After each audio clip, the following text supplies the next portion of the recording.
Olá! A Agência Estadual de Vigilância em Saúde traz para você mais um webdoc. Dessa vez, uma parte da história da hanseníase em Rondônia. De um lado, um passado, onde pessoas sofreram com o isolamento compulsório. Do outro lado, o presente, pessoas e instituições que juntos estão vencendo o estigma deixado pela doença. Você é o nosso convidado para assistir essa história. Quando ele disse para mim que o mundo acabou, sabe? Eu tinha filho, marido, meus filhos pequenos, meu marido tinha casado fazia pouco tempo. Então aquilo para mim foi a pior coisa do pior. Naquele tempo as pessoas isolavam as pessoas, né? Não podia ter comunicação, não podia viver junto, tinha 8 anos naquele tempo. Aí eu vivia com meu pai, só que meu pai, ele também separou da gente. Ele abandonou a gente. A história da hanseníase em Rondônia se entrelaça com a chegada da estrada de ferro Madeira-Mamoré em Porto Velho, episódio que impactou profundamente a saúde pública local. O cenário de sofrimento levou à criação de 2 instituições marcadas pela dor da separação, o Educandário Belisário Pena e a Colônia Jaime Abiantar. Os nomes Belisário Pena e Jaime Abiantar fazem alusão a 2 sanitaristas que estiveram no início do século XX aqui em Rondônia. Eles estavam pesquisando, ao longo da estrada de ferro Madeira-Mamoré, as doenças que estavam dizimando milhares de trabalhadores. O historiador Alípio Pinheiro relembra um capítulo marcante dessa história, a criação de um educandário para acolher filhos de pessoas internadas compulsoriamente por causa da hanseníase. Bom, aqui o ambiente era já conhecido pela Madeira-Mamoré e como o bairro Triângulo. Então, distante do bairro Triângulo, em terras que pertenciam ao antigo Hospital da Candelária, que prestou serviço para a Madeira-Mamoré, um local desativado ali, uma senhora chamada Eunice Weaver, que era da sociedade, né? Ela já acostumada a desenvolver trabalho de benfeitoria para a comunidade, ela entrou em contato com as irmãs do Maria Auxiliadora, e aí acertaram que aquelas crianças cujos pais estavam em tratamento da hanseníase, que na época era chamada de lepra, que era uma doença que isolava, e eles não poderiam ficar porque o ambiente não permitia no hospital, porque não tinha um local adequado para tratar essas crianças então eram jogadas para as famílias, para os familiares, que por sua vez não estavam aguardando, não podiam, e as crianças ficavam na rua, ficavam de qualquer jeito. Então a ideia da dona Eunice seria construir um educandário. E aí ela vem com as irmãs Maria Auxiliadora, com algumas pessoas ligadas ali à catedral, ao bispo da época, e aí nasce a ideia de se construir esse educandário, e deram o nome de Belisário Pena. No entanto, a tentativa de amenizar o cenário de dor não era suficiente para enfrentar os profundos problemas socioeconômicos que contribuíam com a disseminação da doença. As casas eram de palafitas, não tinha esgoto, não tinha banheiro, os mictórios eram fora de casa, as pessoas faziam fezes no chão, os porcos, os animais, as galinhas comiam, levavam para dentro de casa, a presença de ratos e assim por diante. Hoje restam apenas as ruínas do Educandário Belisário Pena, construído em 1952 e administrado pela Federação Nacional Eunice Weaver. Poucos dão depoimentos, mas o local ainda guarda a memória de dor, exclusão e também de gestos de solidariedade. Como aquele local já era um local adequado para isso, porque eram terras de um hospital, foi cedido para ser construído ali esse educandário. Mas quem vai construir não é o território, é dinheiro de particulares, de empresários que patrocinaram, sob o controle da dona Eunice Weaver. E aí com o apoio da Igreja Católica. O educandário ele não é uma obra que nasce do governo, é uma obra que nasce da comunidade. Rondônia caminhava a passos lentos junto com o Brasil. Enquanto no Brasil foram construídos de 1924 a 1945 40 hospitais colônias, aqui em Rondônia, em 1952, foi concluído o Educandário Belisário Pena e em 1954 foi construído o Hospital Colônia Jaime Abiantar. Todos com a política segregacionista. Na comunidade Santa Marcelina, em Porto Velho, está outro marco dessa história, o Hospital Colônia Jaime Abiantar. Inicialmente, suas casas abrigaram famílias japonesas. antes de receber os primeiros pacientes com hanseníase. Os primeiros moradores da colônia foram os japoneses que vieram nessa primeira migração. Esses ambientes foram emprestados às casas, não da frente, as casas aqui do fundo, aquele U de casas assim, ó, foram emprestados para os japoneses. Aí eles foram embora, depois foi se organizando, até que em 54 realmente vieram para cá os primeiros leprosos. Nos anos de 1950, em Rondônia, o isolamento compulsório era a principal resposta à hanseníase. Na década de 1970, com a chegada das Irmãs Marcelinas, a história começa a mudar. Em 75, olha quantos anos depois, porque era isso aqui público, era do governo. Foi passando e cada vez decaindo mais. O padre José Sardo, que era quem dava uma assistência espiritual, ele acabou assumindo a administração para ver se conseguia contribuir para uma melhora. E acabaram assumindo essa missão. Então, foi essa passagem de uma administração pública para uma administração filantrópica. Com a Fundação Marcelo Cândia, o apoio aumentou. A Fundação Marcelo Cândia veio bem depois, sendo o empresário. A fundação é bem mais tardia.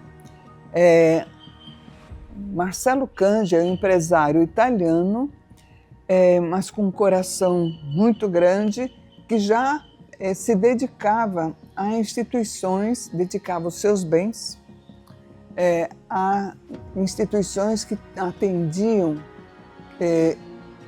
eles chamavam de leprosos, né? Aos leprosos. Então, um dia vindo para o Brasil, depois, em sendo necessário construir escola para as crianças com hanseníase que não podiam frequentar as outras escolas e também era longe, né? Aí se começou com uma pequena escola aqui. E Marcelo Cândia daí ajudou a construir a segunda escola. Então, adotou o seu nome. Depois, quando da sua morte, aí foi fundada a Fundação Marcelo Cândia. Foi criada a Fundação Marcelo Cândia, que até hoje existe, mas ajudando outras obras, não mais aqui, né? Ajuda mais nos países onde há maior carência. Às margens da BR-364 ainda existem casas da antiga colônia, algumas habitadas.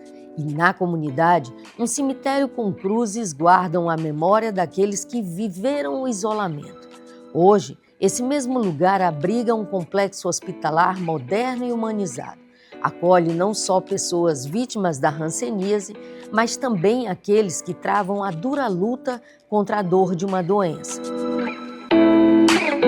A médica epidemiologista Arlete Baldez lembra que a virada no combate à hanseníase veio com o melhor entendimento sobre a doença e com a poliquimioterapia. A hanseníase não se transmite rápido ou com muita facilidade de uma pessoa para outra. Quando a história começou a mudar com poliquimioterapia. O que é isso?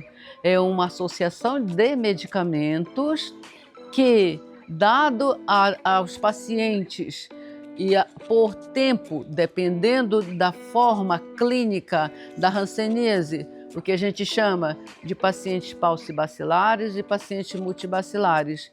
Então, pacientes que tomam essa associação de medicamentos cura comprovada. Esse medicamento sistematizado, comprovado cientificamente, ele apareceu, vamos dizer assim, depois de muito tempo de luta contra essa hanseníase, quando muitas pessoas já tinham diferentes e graves graus de incapacidade, deformidade, e que até a pessoa que tem cura da doença, o medicamento cura a doença, mas não as sequelas que ela já deixou. O historiador Reinaldo Guilherme Beckler analisa em seu livro que, embora o isolamento compulsório tenha perdido força a partir da década de 1940, ele só foi oficialmente encerrado no Brasil em 1986 por decreto. O isolamento das pessoas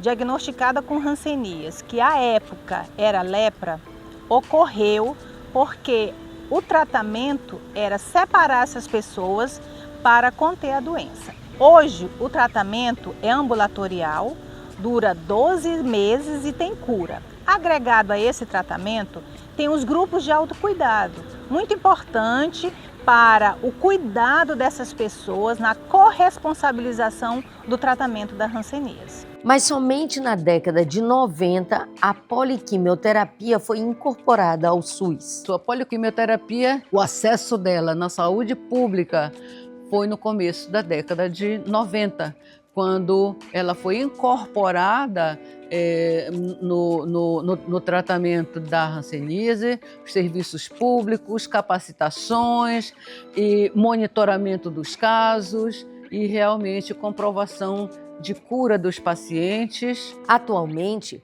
a Agência Estadual de Vigilância em Saúde é uma entre as instituições que decidiram ir além do serviço de rotina. A AGVISA investe em capacitação, reinserção social e no combate ao estigma. Transforma cuidado em cidadania, reparando os danos de décadas de exclusão. Eu descobri esse projeto e aí a doutora Maria Helena me informou e perguntou se eu queria. Eu falei que queria, mas meio assim, sem vontade, né? Aí foi quando eu fui fazer. E aí, menina, pra mim isso aí me soltei, sabe? Dali eu fui fazer as minhas coisas, eu fui vender. Pra mim foi maravilha e hoje eu sou a pessoa que eu sou. Vocês me conhecem. A senhora é uma artesã profissional. Trabalho, já viajei. Fui para Recife, já fui para Brasília, andei por todo canto, vendo minhas coisas, me sinto maravilhoso. Nossa equipe de hanseníase trabalha muito bem. Além de executar ações de vigilância, de prevenção, de controle, a nossa equipe vai mais adiante. Além de todo esse trabalho técnico, reintroduzir ele no trabalho. Hoje, o governo do estado de Rondônia saiu do estigma do educandário para vencer todas as dificuldades com esse público específico. Essas ações redundaram em unidades de saúde humanizadas, preparadas, acolhedoras para esse público que outrora sofria a dor do estigma em superação e autoestima. Nós investimos e fizemos um trabalho social com os pacientes e os seus familiares, criando um desfile de moda de arte biohans, onde essa inclusão fez com que esse público específico tivesse todo acolhimento e a sua estima elevada, trazendo ele para o seio da sociedade. Encerramos aqui o nosso Webdoc. Fazemos alusão ao mês do Janeiro Roxo, mês de conscientização e combate à hanseníase. Faça parte dessa história, compartilhe o nosso vídeo. Essa é uma produção da Assessoria de Comunicação da Agência de Vigilância em Saúde de Rondônia. Até mais!